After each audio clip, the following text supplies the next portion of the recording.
Ladies and gentlemen, warriors of worth, hear me loud and clear. Stop chasing. Stop begging. Stop shrinking yourself for someone who isn't ready to receive you. Why? Because chasing is a declaration that you don't believe you're already enough. It's a subtle whisper to the universe saying, I'll become more if they love me. And that's not just untrue. It's toxic to your soul. Now listen now. When someone pulls away, when they go cold, quiet, distant, your instinct might be to chase, to prove your worth, to fix it, to fix them. But the truth, you were never meant to chase love. You were meant to embody it, because what you chase runs and what you radiate returns. Let me ask you something. Are you willing to reclaim your power, even if it means losing the illusion of control? Because that is where transformation begins. The avoidant pulls back not because you're not enough, but because closeness threatens their sense of safety. So what happens when you chase? You confirm their fear, you amplify their retreat. But when you send that message, not desperate, not demanding, but rooted in clarity, peace, and self-respect, something shifts. That text, it's not a plea, it's a boundary with love. It's a mirror, it's an invitation to step forward or fall away. And the moment you send it, not to manipulate, but to liberate yourself, you'll feel something profound: freedom. Because this isn't about whether they come back, it's about whether you come back to you. Your worth is not dependent on their reply. Your peace doesn't wait on their change. When you stop chasing, you stop bleeding your energy into places that cannot hold it. You become magnetic, not because you tried to be, but because alignment is irresistible. So yes, send the message, not for closure, not for reaction, but as a declaration: I no longer abandon myself to be chosen. And maybe, just maybe, when the avoidant feels that unwavering energy, they'll return, not because you chased, but because you stood still long enough to be seen. When you chase someone, especially someone who is emotionally avoidant, you're not just expressing interest, you're unintentionally creating a power imbalance. You're sending an energetic signal that says, you have something I lack, you complete me. I need you to be whole. This isn't love, it's fear, and fear cannot build a healthy connection. It only reinforces cycles of rejection, withdrawal, and insecurity. Chasing is rooted in scarcity. It comes from the belief that this person, this one relationship, is the only source of fulfillment, validation, or peace. So you push, you over-communicate. You try to prove your value by being more available, more understanding, more forgiving than is healthy. And each time you do, you drift further from your authentic self. That act of chasing doesn't bring you closer to the other person. It pulls you away from your own center, from your own worth. Here's what's happening behind the scenes. The avoidant person, by nature or conditioning, values space. They associate closeness with vulnerability, vulnerability with loss of control, and loss of control with pain. So when you come closer, they feel overwhelmed. They pull back to regain equilibrium. You sense the distance, panic, and move toward them even more. And the more you move toward, the more they recoil. It becomes a dance of dysfunction, not intimacy. But chasing doesn't just affect them. It erodes you. Every unanswered message chips away at your self-esteem. Every ignored call tells your nervous system, I'm not safe, I'm not enough. And so you keep chasing, trying to earn what cannot be earned, love from someone who's running from it. That repeated pattern doesn't just damage the relationship, it damages your identity. You begin to equate love with performance, attention with survival. And eventually, silence becomes your biggest trigger because it mirrors a deeper wound, abandonment. What you don't realize in those moments is that your chasing is a cry for connection, not just with them, but with yourself. You are longing to feel whole, and you believe this person holds the missing piece. But the truth is they don't. They can't. No one else has the power to complete you. That belief is an illusion, a remnant of childhood dynamics or unmet emotional needs. There's something deeper at play here. On a soul level, chasing tells your subconscious mind that your needs are negotiable, that if someone you care about begins to retreat, you must adjust, shrink, hustle, or compromise to make them stay. But real love doesn't require you to lose yourself. It doesn't demand pursuit. It invites presence. And presence only happens when both people feel safe, seen, and sovereign. So when you chase, you're not creating safety. You're escalating the fear. You're speaking in the language of anxiety, not authenticity. And the avoidant partner, they're not reading your actions as love. They're experiencing them as pressure, as neediness, as confirmation that intimacy equals suffocation. This is why the most powerful move you can make is not to chase, but to pause, to turn your energy inward, to say, I will not pour myself into someone who cannot receive me. I will not exhaust my spirit in the pursuit of love. I will become so grounded in who I am that I no longer fear who walks away. That decision is not weakness, it's wisdom, because in that moment, you're not just creating space for the avoidant to come back, you're creating space for you to come back. Only when you reclaim your energy can you break the cycle. Only then can a real connection emerge, one that's based not on fear of losing, but on freedom to choose. What many people confuse for love is actually a deep-seated attachment rooted in emotional survival, not spiritual or emotional fulfillment. There's a massive difference between love and attachment, but in moments of longing, loneliness, or fear of abandonment, they can feel almost identical, yet one frees you and the other binds you. One invites growth, the other demands sacrifice. Understanding this difference can be the very key to transforming your relationships and ultimately your life. Attachment says, "I need you so I can feel okay." It's born from early experiences where love might have felt conditional, inconsistent, or unsafe. If, as a child, love was linked to approval, achievement, or emotional caretaking, you may have developed the unconscious belief that connection is something you earn, not something you're inherently worthy of. So when you meet someone who triggers those familiar dynamics, especially someone emotionally unavailable like an avoidant, you don't just fall in love, you fall into a loop. Your nervous system lights up, not because they're right for you, but because they feel familiar. Love, by contrast, says, "I choose you because I already feel whole." Real love is not frantic or needy. It doesn't demand closeness at the expense of your dignity. It doesn't feel like a constant test or a tightrope. Love honors space, respects timing, and breathes. But attachment is reactive. It's the fear of being left, of being unseen, of being unwanted. It manifests as clinging, overanalyzing, chasing, or compromising your values to keep someone close, even when it costs you your peace. Many people say, "But I love them so much," when what they really mean is, "I fear losing the version of me that only exists when they're around." That isn't love. That's dependency disguised as devotion. When you need someone to validate your worth, their presence becomes your oxygen. You stop breathing on your own. And the moment they pull away, it feels like suffocation.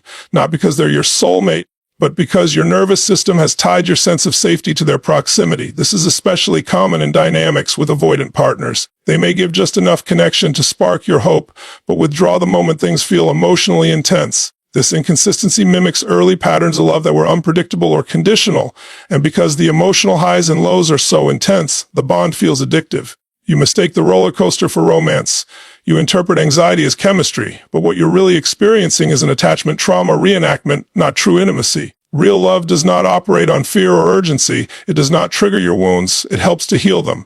But when you confuse attachment for love, you'll tolerate mistreatment, minimize your needs, and mistake emotional unavailability for mystery or depth.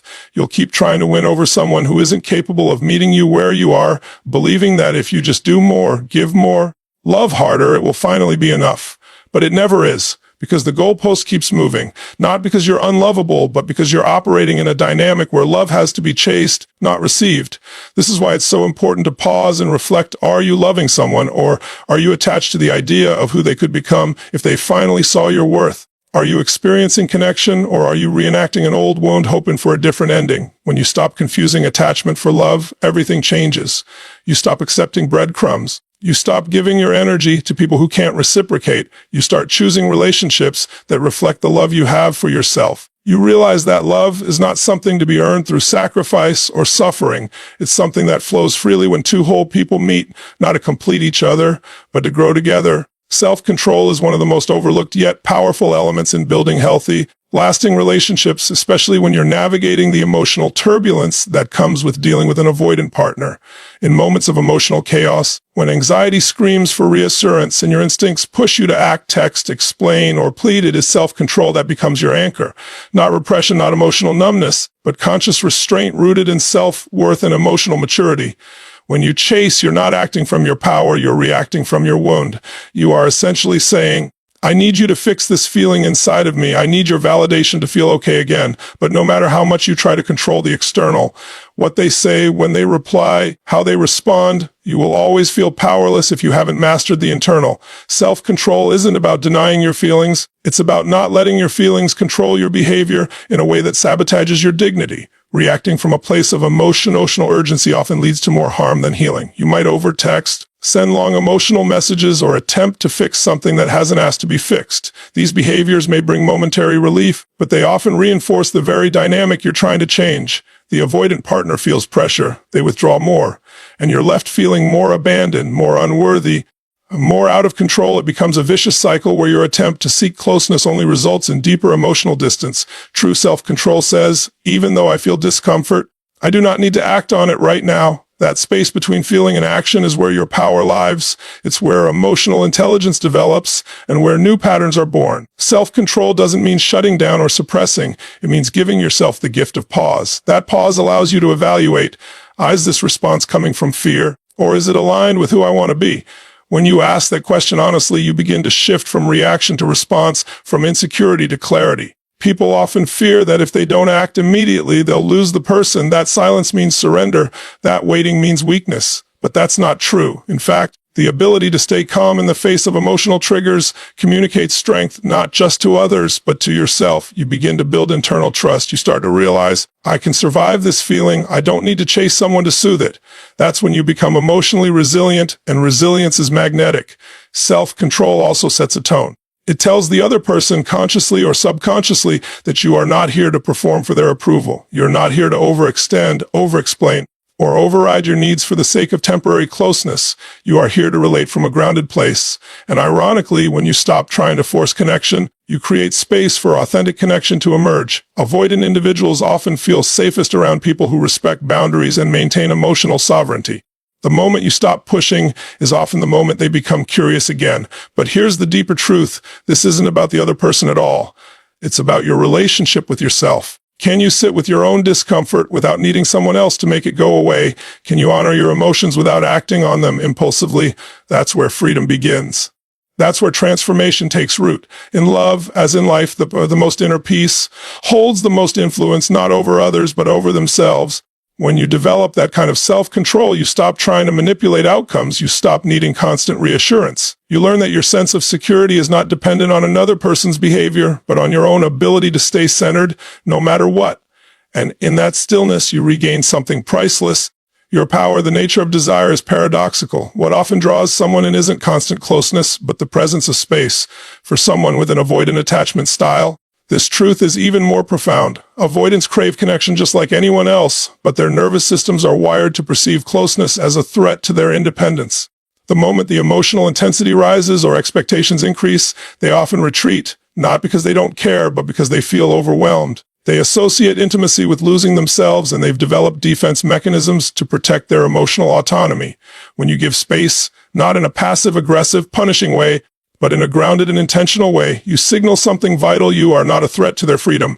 This shift in energy is powerful.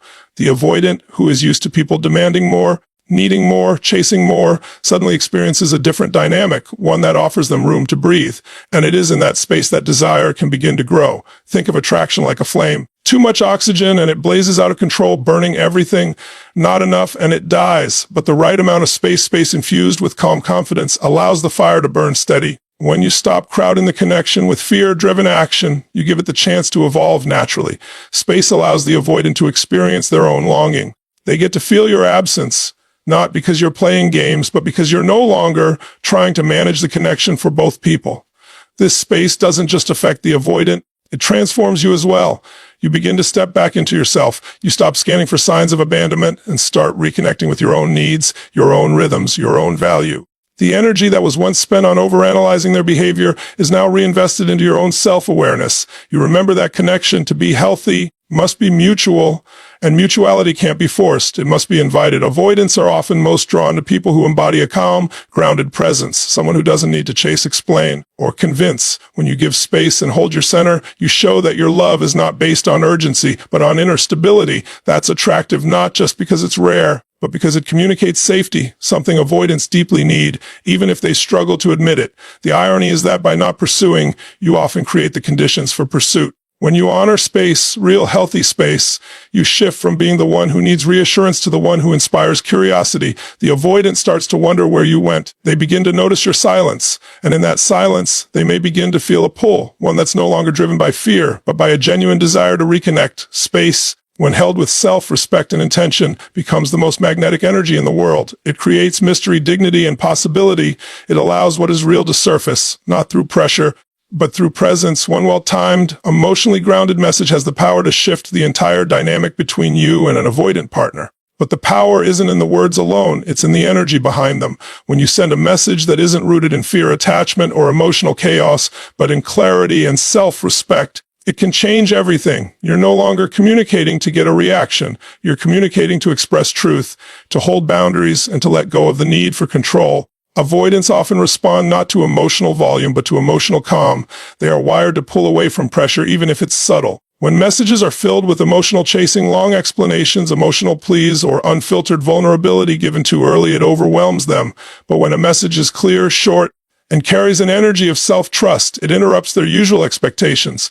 They don't feel threatened. They don't feel trapped. Instead, they feel something unusual: intrigue. The right message shows emotional maturity. It signals, I see you, I care, but I also see myself, and I won't abandon myself just to keep you close. This kind of message doesn't demand attention. It earns respect. It breaks the pattern of anxious pursuit and avoidant retreat. It says, I'm no longer trying to force something to work. I'm here, open but not waiting, whole with or without your response. When you send such a message, you're not just speaking to them, you're speaking to your own subconscious. You are reinforcing your own self-worth. You're saying, I trust myself to handle whatever comes next. That emotional certainty is powerful. It removes the need for validation from their reply. You're no longer watching your phone heart racing, waiting for a sign. You've already given yourself closure by speaking from your truth, not your trigger. What makes this especially effective with an avoidant is that it shifts the emotional burden. They're used to being pursued. They're used to the other person holding the emotional weight of the relationship. But when you stop doing that, when you deliver a calm message and step back, you force them into a new position. They're now the one who must consider, reflect, and choose. And that shift can awaken a desire they didn't know they had. Sometimes the most powerful form of communication is simple. A few honest words, a message like, I care about you, but I also care about my peace. I'm stepping back to honor that, carries more weight than paragraphs of explanation. It shows inner authority, and inner authority is attractive, especially to someone who fears emotional engulfment. You become the safe space, not by fixing them, but by honoring yourself. When delivered at the right moment, that one message becomes a mirror. It shows them what they've been avoiding, not just in the relationship, but in themselves. And in that mirror, there's a chance, not a guarantee, but a real chance they may finally turn toward you, not out of guilt or fear, but from a place of clarity. When you stop chasing someone, especially someone with an avoidant attachment style, you don't just create space in the relationship, you create space within yourself. That space is sacred. It's where your clarity returns, your self-worth rises, and your personal power is reborn. Chasing is exhausting because it puts your energy in constant motion toward something external, something you can't control: another person's attention, validation, or presence. When you reclaim that energy and bring it back inward, you begin to realign with your own center. And from that center, everything changes. The act of not chasing isn't passive. It's an active decision. It's a conscious commitment to step into your own energy field, to stand tall in your value, and to trust that you don't need to beg or bargain for love. In doing so, you stop living in reaction to someone else's avoidance. You begin living in response to your own truth. You are no longer saying, what do I need to do to get them to choose me? But rather, what do I need to do to choose myself? This inner alignment is magnetic. When you're no longer fixated on the other person's behavior, you become present with your own. You notice where you've abandoned your boundaries, where you've silenced your voice, and where you've mistaken anxiety for affection. You begin to reclaim the parts of you that were lost in the chase, the part that knows your worth, that remembers your standards, that values peace over performance. And from this place of alignment, everything you do begins to shift.